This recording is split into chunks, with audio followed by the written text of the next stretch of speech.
Namandas, namandas, namandas, namandas.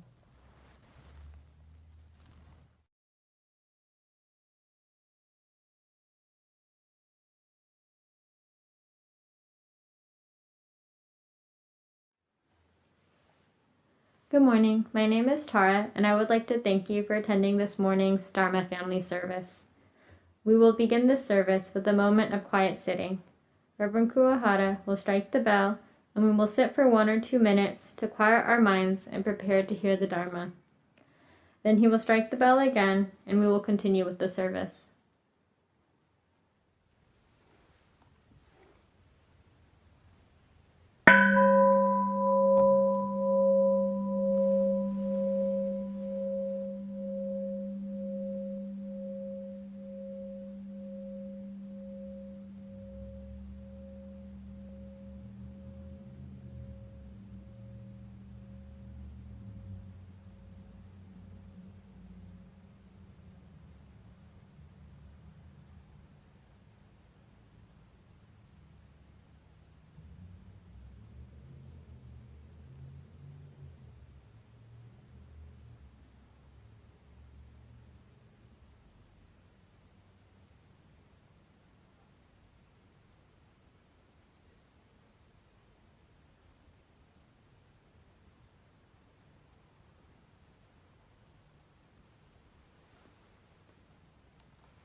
Namo Amida Butsu. Namo Amida Butsu.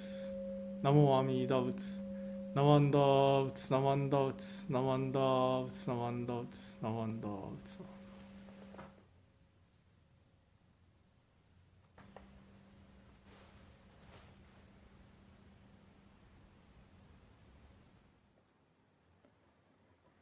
Reverend Kuwahara will now lead us in the chanting of the BUJO, followed by Jusege.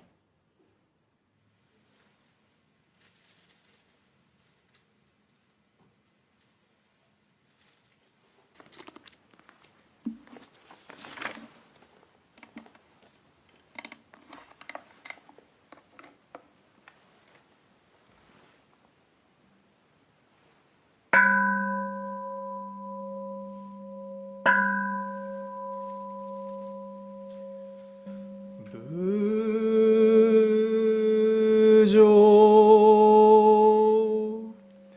Mida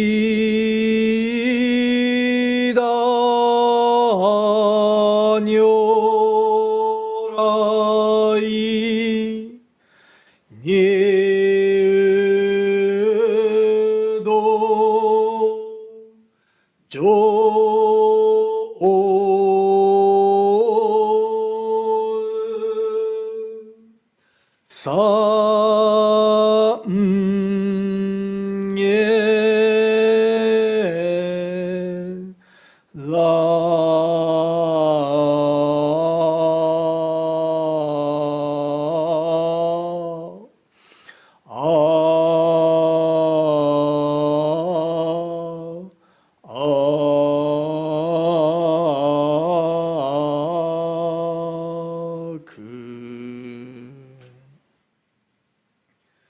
BUJO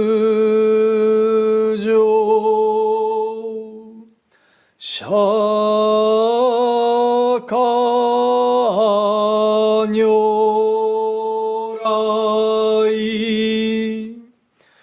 Nyedo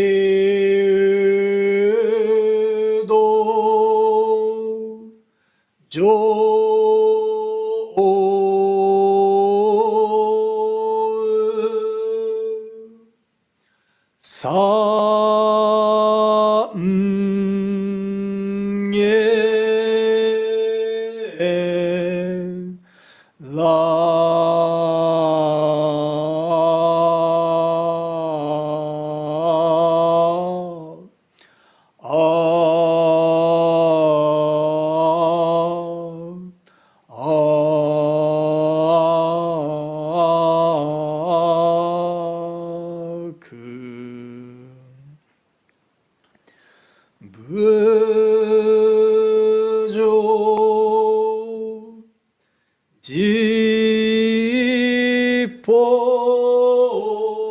如来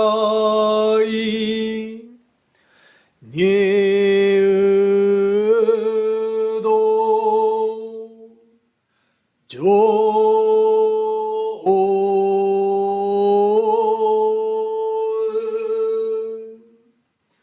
三耶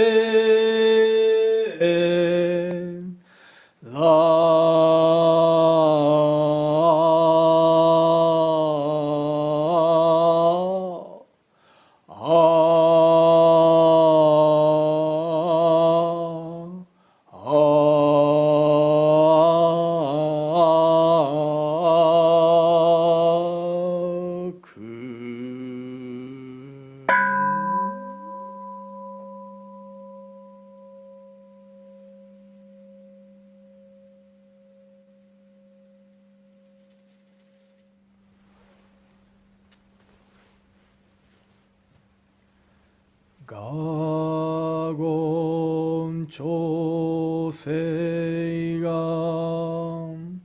必死無浄土志願不満足政府上昇が我無良好不意大摂取不採処ビング政府上昇が餓死上仏道妙正長実法空虚未正門政府上昇が利欲人少年上映主凡行死愚無浄土一生天人死人力縁大公不傷無才道少女三苦妙交際主役難回避知恵言滅死公門案閉塞小膜道通達全宗門高僧上満足異様老実法日月主樹期天候音符言一種解放像公正功徳法上大集中説法四式供養一切仏具足修徳本元年失上満徳意三害を女仏無下知通達未不詳願学営利投資最小損志願nyak国家大戦を感動国書天人東内妙慶ナマンダブナマンダブナマンダブナマンダブナマンダブナマンダブ観にしくどく平等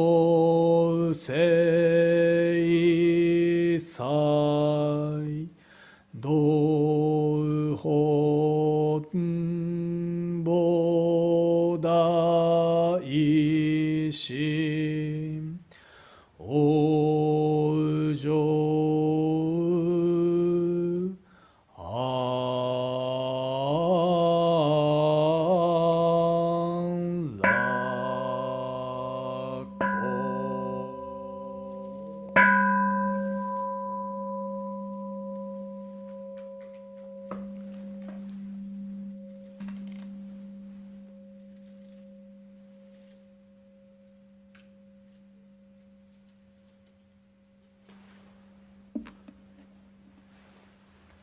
Namandavts, namandavts, namandavts, namandavts, namandavts, namandavts, namandavts, namandavts, namandavts.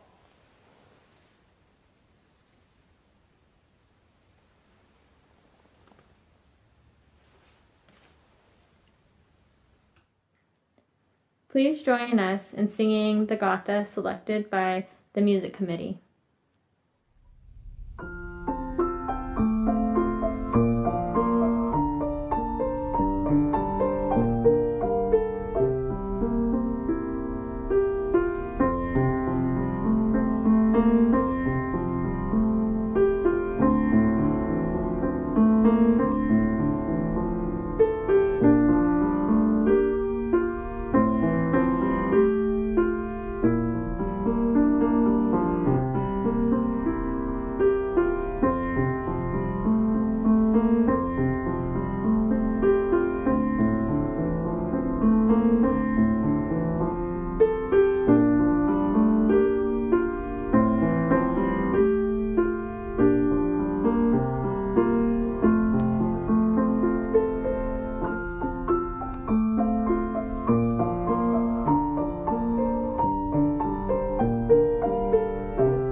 We will now have a Dharma message by our Minister Assistant, Reverend C.J. Dunford. Thank you for joining us for today's Dharma Family Service. I'd like to start the Family Service Dharma Talk with Gasho. If you could please join me. Namo Amida Butsu, Namo Amida Butsu, Namo Amida Butsu, Namandab, Namandab, Namandab, Namandab, Namandab.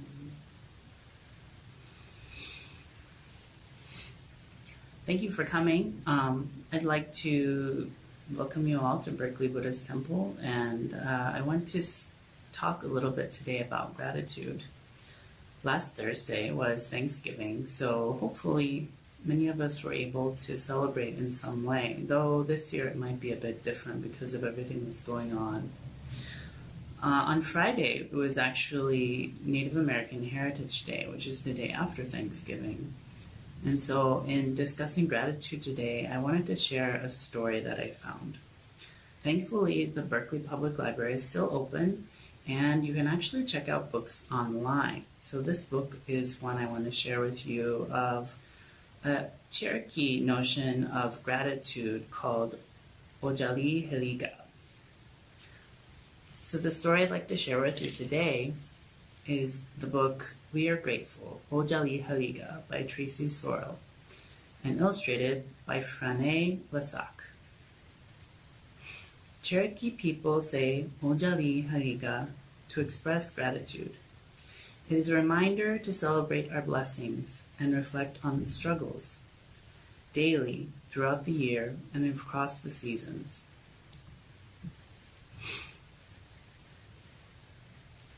Uli Gohoski O. When cool breezes blow and leaves fall, we say, Mojali Haliga. As shell shakers dance all night around the fire and burnt cedar drifts upward during the great new moon ceremony, as we clean our houses, wear new clothes, enjoy a feast, and forget old quarrels to welcome the Cherokee New Year. While we collect buckbrush and honeysuckle to weave baskets, to remember our ancestors who suffered hardship and loss on the Trail of Tears, and have hope as our Elisi, grandma, cradles the newest member of the family and reveals his Cherokee name. Gola. As bears sleep deep and snow blankets the ground, we say, Hojali Heliga. While elders share stories and we savor buttery bean bread and steamy hominy soup. And we feed our animals and bird friends as older children teach the younger ones how to make corn husk dolls and play cane flutes. While we gather to remember an uncle who has passed on, as men cuddle babies and sing traditional lullabies in Tsalagi, Cherokee.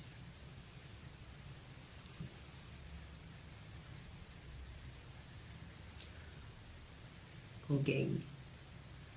When showers fill streams and shoots spring up, we say, Mojali Heliga. While men sing, asking for thunder and lightning's protection of the emerging sprouts and women tend, as we gather onions, spring's first food, and serve them with hen's eggs, as we practice patience to sew pucker toe moccasins and coil clay to build beautiful pots,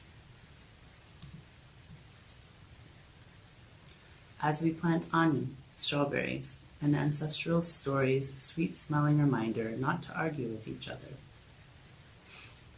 as we embrace a clan relative heading off to serve our country.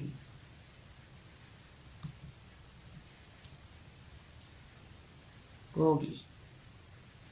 As the crops mature and the sun scorches, we say, Mojali Heliga.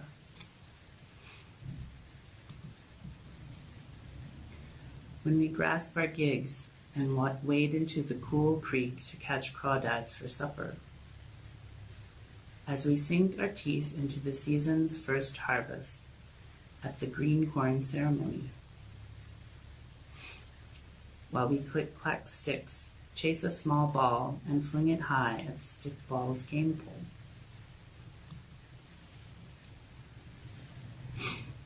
When we recall the ancestors' sacrifices to preserve our way of life, to celebrate Nulista Nilodo, history, and then listen to our tribal leaders speak at Cherokee National Holiday. Every day, every season. Ojali Hiliga, we are grateful.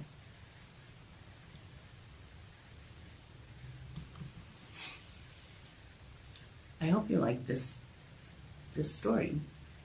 I think that it offers us a different perspective on what gratitude means for Cherokee people. And though there are hundreds, if not thousands, of nations of indigenous peoples in the Americas, I wanted to talk about this particular nation, the Cherokee Nation, because I have roots with the Cherokees. Their land, long ago, extended from Tennessee and Kentucky and many of the southeast states and into southwestern Virginia, where I'm from. I actually have a great-great-grandmother who was full-blooded Cherokee. That makes me 1/16 Cherokee. That's a very little bit. However, my grandpa, that means, is 1/4 Cherokee. His mom was half Cherokee. And so those roots aren't so far away from me. As I was growing up, My grandpa told me stories about he and his brother and how they would fight and how they would see their mom every once in a while. He was raised by his grandparents on a different side of the family.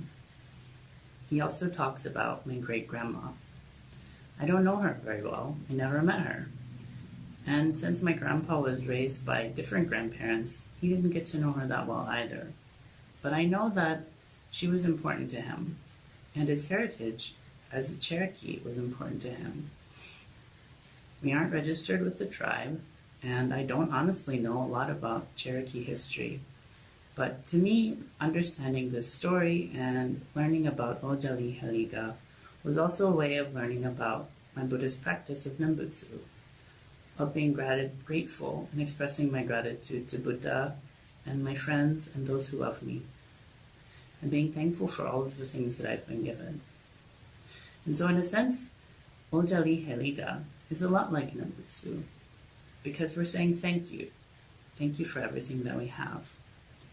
And that's important that we think about these things, especially around Thanksgiving.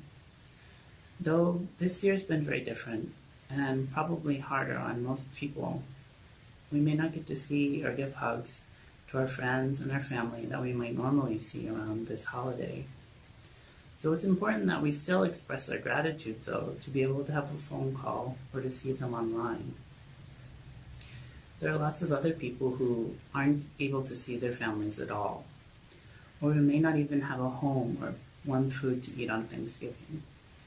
So it's important that we are grateful for what we have and find ways of giving back, because that's also an expression of gratitude. When we have more than what we need, it's important that we share with others. Thank you for coming for this morning's Dharma message. If you join me in Gassho, Namo Amida Butsu, Namo Amida Butsu, Namo Amida Butsu, Namanda, Namanda, Namanda.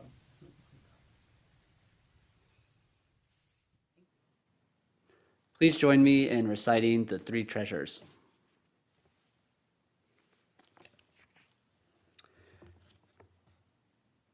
Hard is it to be born into human life. Now we are living it. Difficult is it to hear the teachings of the Blessed One. Now we hear it. If we do not realize the truth in this life, when will it be realized? Let us reverently take refuge in the three treasures of the truth. I take refuge in the Buddha. May we absorb ourselves in the principle of the way to enlightenment and awaken in ourselves the supreme will. I take refuge in the Dharma. May we be submerged in the depths of the doctrine and gain wisdom as deep as the ocean. I take refuge in the Sangha. May we live in harmony in the great assembly as disciples of Buddha and be freed from all hindrances, becoming units of true accord in the life of harmony, in a spirit of universal oneness, freed from the bondage of selfishness. Even through myriad ages of kalpas, hard is it to hear such an excellent, profound, and wonderful doctrine. Now we are able to hear and receive it. Let us thoroughly understand the true meaning of Tathagata's teaching. Namo Mita Boots, Namo Mita Boots, Namo Mita Boots, Namandabs, Namandabs, Namandabs.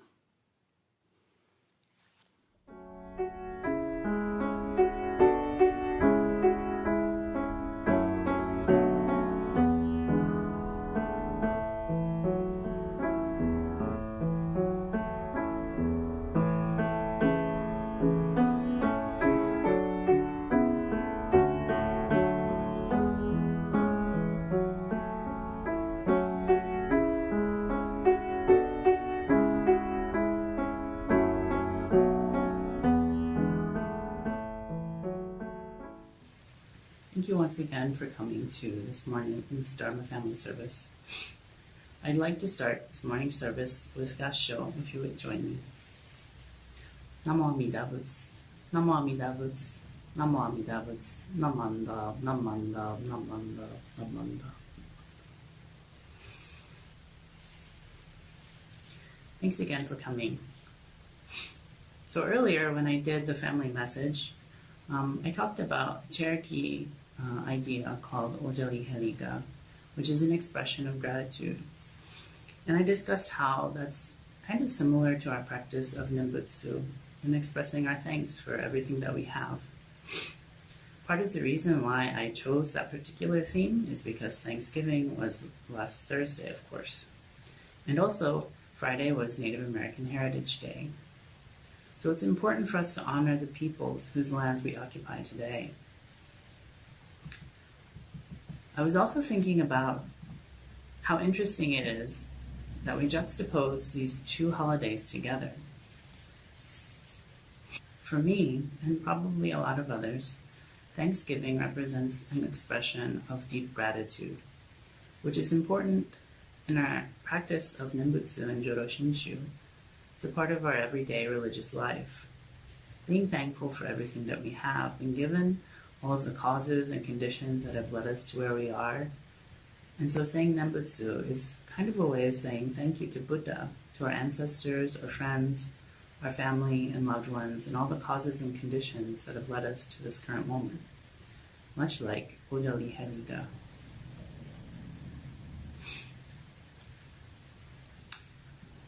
Here on this slide is an idyllic painting by Jean-Léon Jerome Ferris, depicting the first Thanksgiving.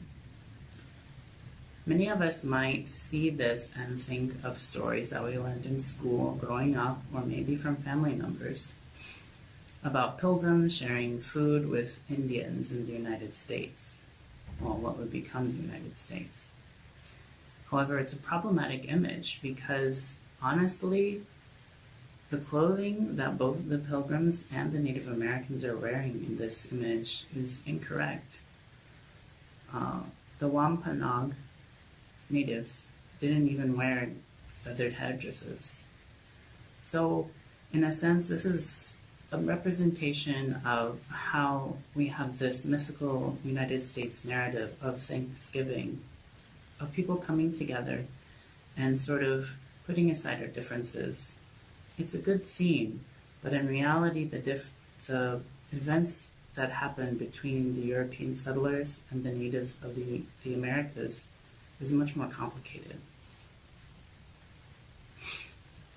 When I was growing up, I was taught that European settlers came to the Americas seeking refuge from oppression. The perfect example is the Pilgrims and other religious minorities.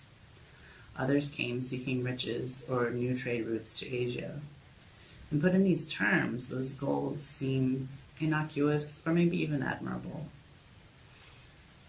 I was told and taught that the settlers struggled, and they were offered help and food by indigenous peoples. Maybe that happens sometimes.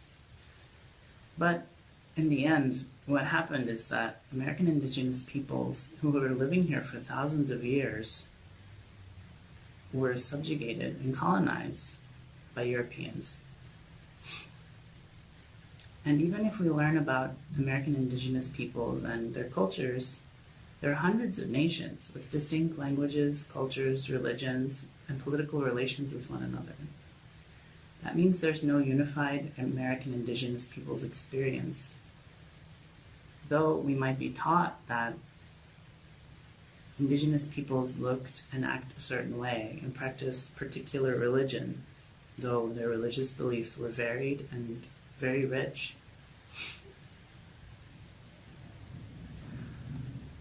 For the children's talk, I chose to discuss this idea of gratitude in the context of Cherokee culture. That's because of my own personal ties to the Cherokee Nation.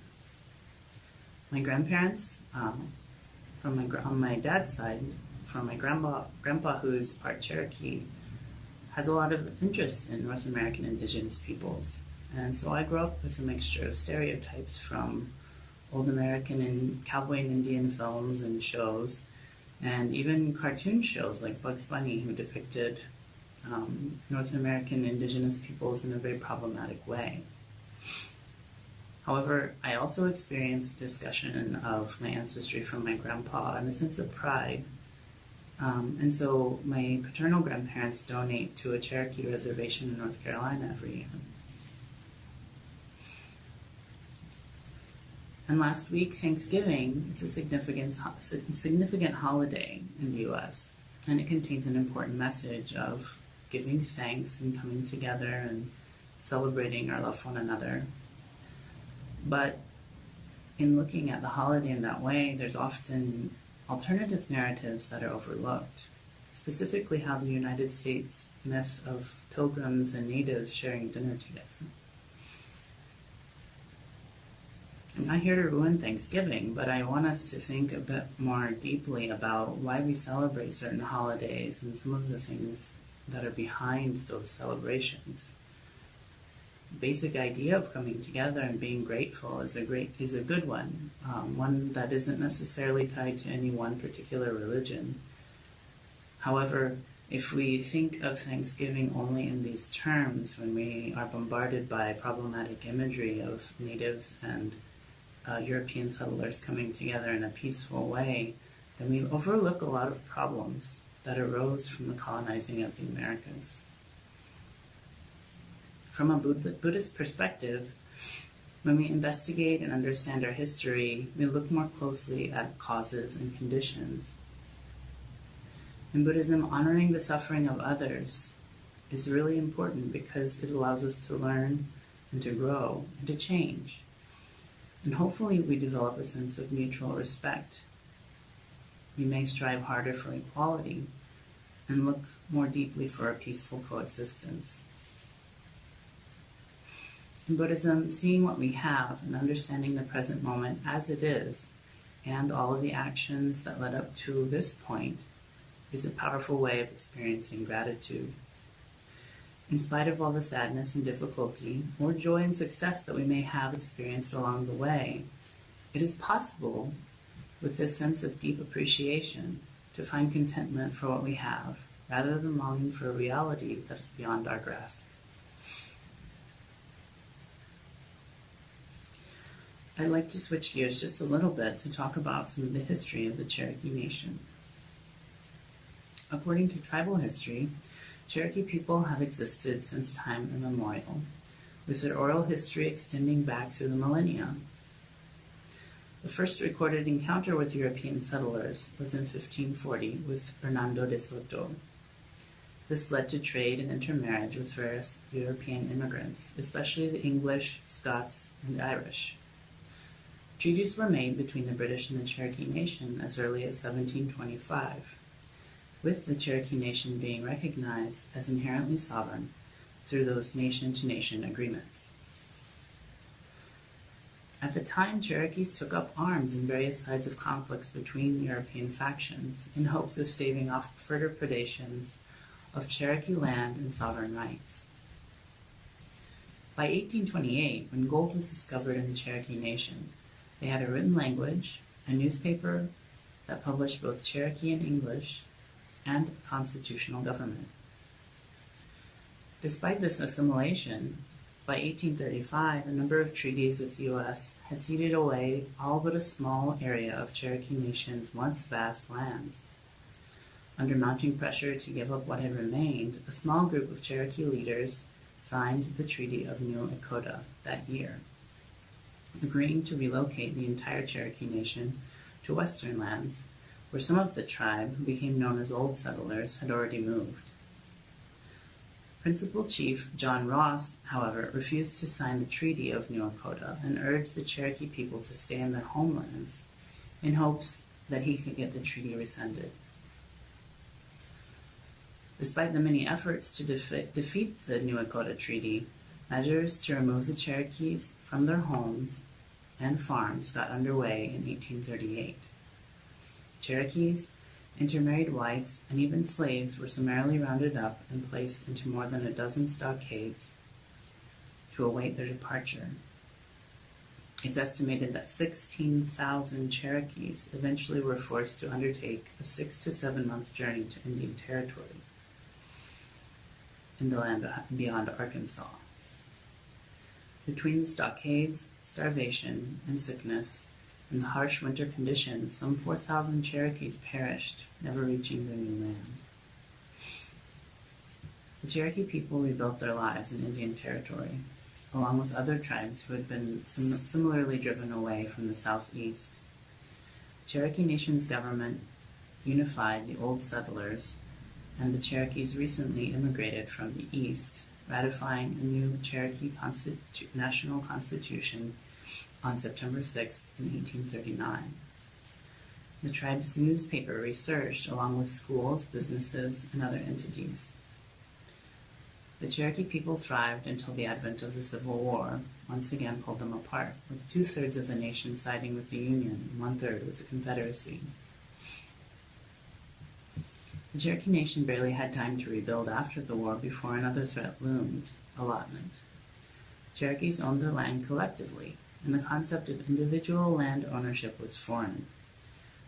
By the late 1800s, the U.S. government moved indigenous American peoples into reservations in order to open their lands for occupation and westward expansion. The Cherokee Nation had been promised by treaty they would not be bothered in their new home and would never be removed again. Instead, the U.S. chose to create a new state and allot tribes' land to individual owners. With Oklahoma statehood in 1907, Cherokee suddenly became landowners and state citizens. Much of the Cherokee Nation's infrastructure was dissolved, including schools, courts, and most of its government. A dark period of great poverty ensued for many Cherokees, who suddenly had a new government and laws to navigate, as not Indians quickly moved and acquired their former tribal lands. Tribal government diminished but never halted entirely. With the 1960s civil rights movement, a resurgence in tribal efforts took hold. The Principal Chiefs Act of 1970 paved the way for certain tribes, including the Cherokee Nation, to take back their government and popularly elect tribal officials once again. In 1971, the first Cherokee Nation election in nearly 70 years was held, and a new constitution was ratified in 1975. That's a very quick history lesson, but it highlights some of the major struggles that the Cherokee Nation and the nations and tribes of many other American indigenous peoples were forced to endure by European and U.S. expansion into the North American continent. In my meager efforts to honor American indigenous peoples on a Native American Heritage Day, I felt it important for us to understand just a little bit more of the history of the Cherokee Nation.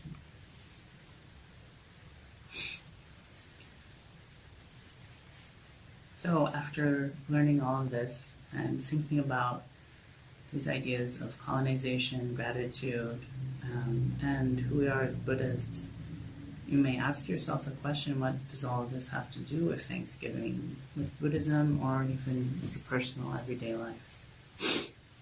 First, I wanted to talk about this brief discussion on the history of the Cherokee Nation as one aspect of the relationship of American indigenous people and the European settlers in the U.S.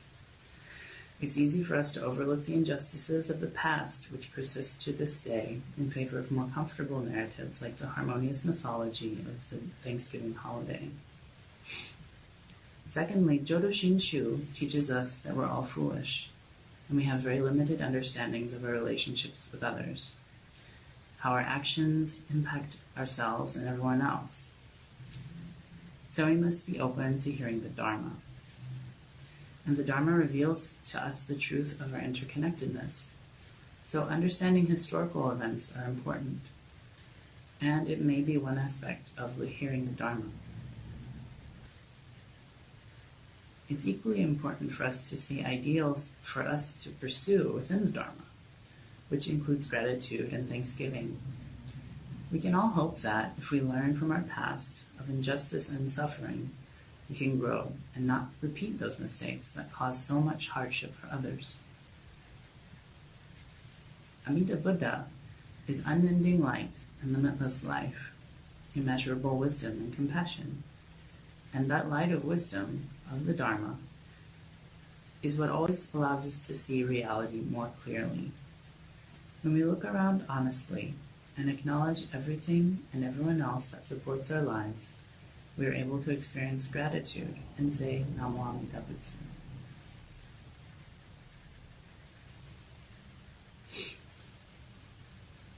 In the author's note on the book I shared earlier, Tracy Sorrell notes, Cherokee culture places a strong emphasis on gratitude to Una La Nuhi, the one who provides all. We also show gratitude for one another, animals, birds, plants, fish, the cosmos, water, and land. Cherokee people believe that recognizing and honoring the ways of the sacred and the duties of daily life are interwoven requires effort, ritual, awareness, but above all, gratitude. Similar to expressing our gratitude through Nembutsu, Oljali Helika is a practice in gratitude that acknowledges the beings and world around us that supports us in everyday life. In spite of the terrible difficulties imposed upon their nation, Cherokee people are able to celebrate their culture and the spirit of their people through Oljali Helika. Though this practice of gratitude and Nembutsu aren't the same, I think they have a lot in common, and it's easy to see how practicing gratitude is important every day, especially relevant during Thanksgiving. Buddhism teaches us that we all face suffering, though its sources are different for each of us, and how this suffering affects us will also vary. Discomfort is a fact of life. Rather than finding happiness and seeking pleasure and attaining all of our goals and getting everything we want out of life, we can find a deeper sense of joy in being grateful for the sacrifices and all the care and support offered by our ancestors, our loved ones, and the world around us. Experiencing true gratitude is a personal and difficult process. We can't go around telling others to be grateful because we don't know exactly what they've been going through. The best we can do is to try to understand our own lives and to learn a little more about the world around us so that we can cultivate compassion for ourselves and for others. I see understanding or wisdom and gratitude as two separate but deeply intertwined concepts. We cannot feel fully one of them without experiencing the other. When we learn about injustice and perseverance, when we learn about the richness of other cultures, traditions, religions, we might respond in gratitude for that experience of our shared humanity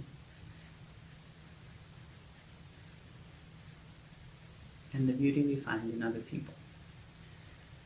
We can also experience this sense of gratitude when we learn more about the lives of our Buddhist ancestors and teachers, and when we encounter them with humility and an open heart and mind. And when this happens, we might be able to learn and grow. This growth represents fundamental change in who we are and our perspectives. We express our gratitude in giving thanks to Buddha, to other cultures and religions, to loved ones, and to the universe. Hopefully, eventually we may learn to sometimes even express thanksgiving to those who gave us trouble or circumstances that caused us suffering, because we know that those things will also help us grow. With this expanded sense of perspective and sense of growth comes the ability to express compassion for ourselves and others. When we are able to have a broader perspective on life and its complex situations, we are able to address problems in our world that cause suffering more carefully and more skillfully. I would like to close my message with an expression of thanksgiving, of gratitude, from our founder, Shinran Shonin, which he writes at the close of his major work, the Kyogyo Shinsho. Please join me in this show. How joyous I am, my heart and mind being rooted in the Buddha ground of the universal vow, and my thoughts and feelings flowing within the Dharma ocean, which is beyond comprehension. I am deeply aware of the Tathagata's immense compassion, and I sincerely revere the benevolent care behind the Master's teaching activity. My joy grows ever fuller, my gratitude and indebtedness ever more compelling. On seeing a bodhisattva perform various practices. Some give rise to a good mind, and others a mind of evil. But the Bodhisattva embraces them all. Namo Amida Butsu. Namo Amida Butsu. Namo Amida Butsu. Namo Amida, Namo Amida, Namo Amida.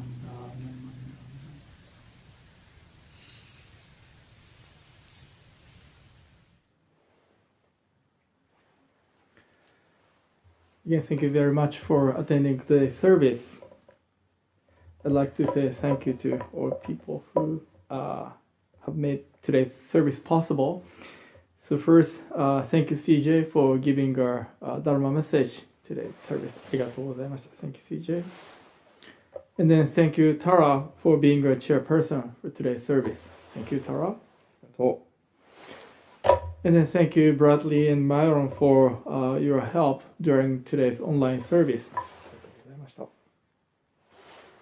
And then thank you John for monitoring the chat room on the YouTube channel. Thank you. And then thank you Emiko-san and the music committee members for the Gasa today. Thank you very much. And then thank you everyone for attending today's service. ありがとうございました。So now announcements are on the screen. If you can, please join the events. And today we will have a virtual coffee social right after the service.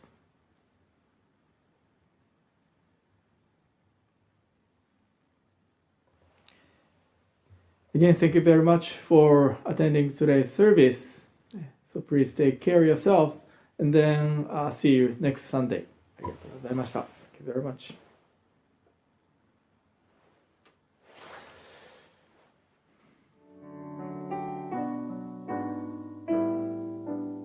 It's time for the spirit of giving. If able, please make a donation by December 13th for Building Futures. There are two ways to give. See the Padma for an Amazon wishlist or by sending a check. For more information, see the Padma or email kaldunskykato@gmail.com. Thank you.